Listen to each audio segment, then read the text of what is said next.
শিশু শিল্পী থেকে নায়িকা হিসেবে পর্দায় এসেছেন প্রার্থনা ফারদিন দেখি।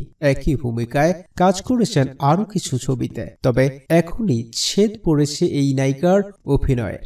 না, একেবারেই বিদায় নিচ্ছেন না তিনি, তবে আপাতত কিছুদিনের জন্য বিরতি নিচ্ছেন, কারণ সামনেই তার এইচএসসি পরীক্ষা। এ ব্যাপারে দীঘি বলেন, আজ শেষ শুটিং করলাম, কারণ আমার সামনে এইচএসসি পরীক্ষা। আগামী 2 ডিসেম্বর থেকে পরীক্ষা শুরু, তাই এখন আর কোনো নতুন সিনেমায় কাজ রাখিনি। এই সময়টা শুধুই পড়াশোনা নিয়েই বিজি থাকতে হবে, কারণ প্রস্তুতিটা ভালোভাবে নিতে হবে। দীঘি বলেন, শ্রাবণ জ্যোৎস্নায় সিনেমার শুটিং করেছি আজ। কথা সাহিত্যিক ইমদাদুল হক মিলনের উপন্যাস অবলম্বনে নির্মিত হচ্ছে এই সিনেমাটি। এটি সরকারি অনুদানে হচ্ছে, যা নির্মাণ করেছেন আব্দুস সামাদ খোকন। কাজ চলছে ফরিদপুরে। শুটিং শেষ করে আজ রাতে অথবা কাল সকালে ঢাকার উদ্দেশ্যে রওনা হবেন এই তারকা। এরপর সপ্তাহখানেক বিরতি। চলতি মাসের 20 তারিখে বঙ্গবন্ধু শেখ মুজিবুর রহমানের জীবনী নিয়ে নির্মিত বঙ্গবন্ধুর শুটিংয়ে একদিন কাজ করবেন তিনি। এরপর এই বছর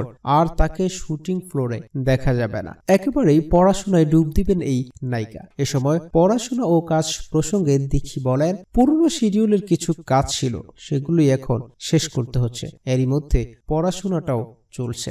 ছোটবেলায়ও পরীক্ষার আগে এভাবেই প্রস্তুতি নিতাম, সেটা বসে পড়তাম, কারণ সেই সময়ও নিয়মিত ছবিতে অভিনয় করতাম, তাই বিষয়টিকে আমি একেবারেই অভ্যস্ত হয়ে গেছি। দর্শক, ধন্যবাদ নিউজটি দেখার জন্য। আপনার প্রিয় তারকার সব ধরনের সংবাদ পেতে আমাদের চ্যানেলটি সাবস্ক্রাইব করুন আর পাশে থাকা বেল আইকনটি বাজিয়ে দিন, যেন আমাদের কোনো গুরুত্বপূর্ণ সংবাদ মিস না হয়ে যায়।